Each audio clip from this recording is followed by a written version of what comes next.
When you were a Muslim, did you think that Muhammad's marriage to Aisha was the most beautiful thing ever, and did it make your heart melt? Nope, I preferred not to think about it. That's weird, because according to the videos we'll be watching, it's the most beautiful thing ever. And this is even worse than when I saw Sheikh Yusuf Estes, and he was asked about Muhammad and Aisha, and he goes, "If you have a problem with Muhammad and Aisha, do you also have a problem with the story of Romeo and Juliet? Because it's another beautiful love story. And Shakespeare couldn't even dream up a story as beautiful as the story of Muhammad and Aisha." You're talking about a 54-year-old dude banging a 9-year-old girl. It's so romantic. What's your problem? For some reason, people kept bringing up Prophet Muhammad, peace be upon him, and his marriage to Aisha. Peace and blessings be upon her. And you know, peace and blessings be upon her? Wow. Treating her like a prophet. Nice. I don't know where exactly they saw this in the post that they thought, I have to bring this up. But since y'all wanted to bring it up, I'm going to talk about it. All right? So let's get into it. Sweet. All right, guys. So first of all, to start off, I think that the Prophet's marriage with Aisha is probably one of the subjects that's mostly talked about by non-Muslims or mainly Islamophobes, right? Well, yeah. What do you think? Why? Anyway. Yeah, I mean, you've got a bunch of When guys. you are a believer, you usually don't want to talk about things that make you very uncomfortable. Yeah. Like that. And notice why do we talk about Muhammad and Aisha? It's because for many years you guys are running around saying this is before your time, Rosie, but those of us who were around back in the day, one of the main arguments, you go back 15 years, 20 years, one of the main arguments for Islam was the amazing, perfect moral character of Muhammad. The amazing, perfect moral character of Muhammad. That was the argument we were confronted with, and so we responded to it by raising issues about Muhammad. And then we found out you guys really don't have a good defense of a lot of these issues, and so you've got a problem here. You're claiming that Muhammad is this great moral guy. The Quran is claiming that he's the pattern of conduct, and it's actually something that has a real-world impact, meaning that child brides are still being married in the Muslim world, and that's bad. And so that's why people are bringing it up. People always ask, well, why did your Prophet marry somebody of such a young age? Okay. How old would you have liked her to be?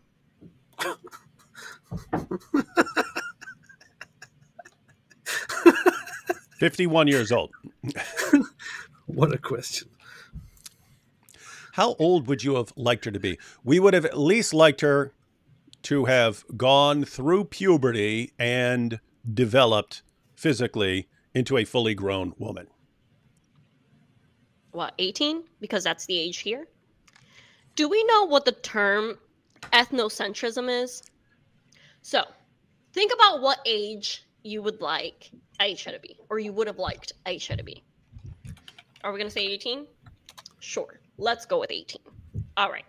Well, ethnocentrism is judging another culture solely by the values and standards of one's own culture. And we are all guilty of this. It doesn't apply in this case at all. That's it. Because that's not what ethnocentrism, if you want to use it as a, as a criticism, would be applied for. You wouldn't say, in this culture over there, what they do is they torture children from the age of 5 till the age of 10, and also rape them before they become adolescents. Once they're adolescents, they cut off their fingers, and then let them become adults, whereafter they are considered grown up. If we look at that, we don't say, oh, we shouldn't judge that because it's just a different culture. No. That would go for other things like trivial behaviors, things like I don't know, the way you dress, Mm-hmm. the things that you like to eat, and Correct. all of that. Mm-hmm. Things like these can't be resolved with a criticism of ethnocentrism. Yeah. So when we're saying, hey, you shouldn't you shouldn't have sex with a prepubescent girl, that's not just saying, oh, you know, this is our culture here. It's actually harmful. So when you're talking, so notice what she's saying here. If she's saying you're judging another culture by the values and standards of one's own culture, the values and standards that you would have to be saying we are applying here are values like don't harm, don't do something that is needlessly harmful to a child. Yeah, she goes in completely different directions for her 2 videos defending Muhammad's marriage to Aisha. But isn't it amazing that like the group that said everyone has to adopt our culture in the entire world? And I mean, if you become a Muslim, look at her. Look at how she's dressed already. She has to dress and speak and walk and talk and think like a 7th century Arab, right? This and Islam has rules for everyone else. So the rules are to eventually be applied to the entire world. That these guys, when their position is remotely criticized, suddenly become cultural relativists. Whatever's true for your culture is true for your culture, and what's true for a different culture is true for a different culture. And under no circumstances should you judge another culture. The group that judges other cultures more than any other group in history is the one that appeals to cultural relativism when they're criticized. Isn't that interesting? I find that fascinating, man. For example, I am Dominican, and if you look it up, listen, Dominicans. You're Dominican, so that's your culture. Why are you dressed like a 7th century Arab? Why? I'd like to know. Because that's not your culture, right? Did someone tell you your culture is wrong and you have to dress according to this culture?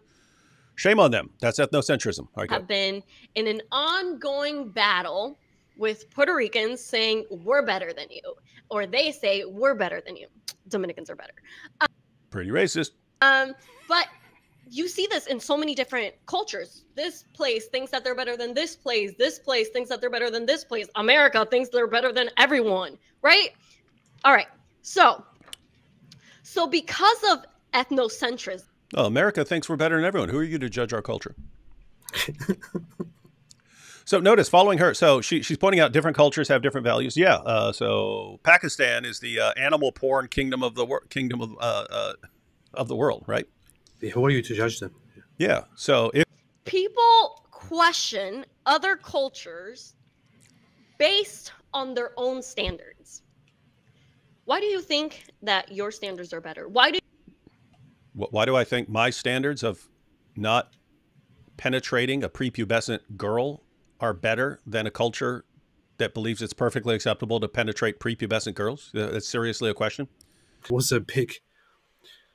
It was a big issue where Islamic scholars had to advise men on when they should start having sex with their child brides, because it would happen every so often that they would have sex with little girls that they were married to, when the little girls were not ready for marriage physically, which would result in permanently damaging their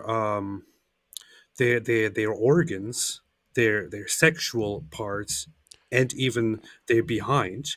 Plus, I'll spell it out. These are called fistulas, where you tear the girl. That's the concern with the prepubescent girl. You can tear the girl, and the Muslims would describe it as 2 holes becoming one. So you rip the vagina hole down, and it joins with the anus, and the 2 holes become 1 hole, and then of course you have permanent problems with sex and the safety of the girl. And of course, the way around that, Rosie, is to not have sex with little prepubescent girls. She says it's going to be powerful. Your standards are better than other cultures. Why do you think your standards are better than other times, like other eras? Notice, I mean, why would you think that, Rosie, why would you think that anything in Islam is better than anything? All I ever hear from Muslims is, oh, this culture was so messed up until Muhammad came. Okay, so that means one culture can be better than another culture, right? In fact, in the other video we're going to watch, she's saying, oh, and women were so oppressed before Muhammad, and then he came along and gave them the right to vote. She's not even answering No, the we're question. not. We're going to assume you're This making is a all going point. to tie into it, okay? Yeah, okay, Why got it. don't Muslims eat pork? This is like a Because Muhammad said don't eat pork because he was copying the Jews. But go ahead. question that I get asked a lot. But here's the thing. Imagine that you were surrounded by people who didn't eat pork. Would you still ask this question? Have you ever asked yourself, why don't Muslims eat dogs? No one around you eats dogs. So why would you be curious about that? And what I'm trying to say with this is, when a nation is strong and established, the weaker nation looks up to this nation's ways, or they look up to what their values are. So because we are surrounded by a culture that eats pork, we immediately ask, well, why don't they eat pork? Everybody. Okay, do we understand this point? She's saying that some of these issues but that would arise with Islam are only an issue because you have a surrounding culture that teaches something about this. If there are two cultures and neither one of them eats dogs, it's not going to be an argument between them about eating dogs. If you have a culture where one of them eats pork but another doesn't eat pork, then you might have this raised as an objection. Pork, why don't they eat pork? But if you didn't eat pork, if nobody around you ate pork, you wouldn't be asking that question. I would. And this all ties back. I like to end this. I'm about to. I would totally ask her.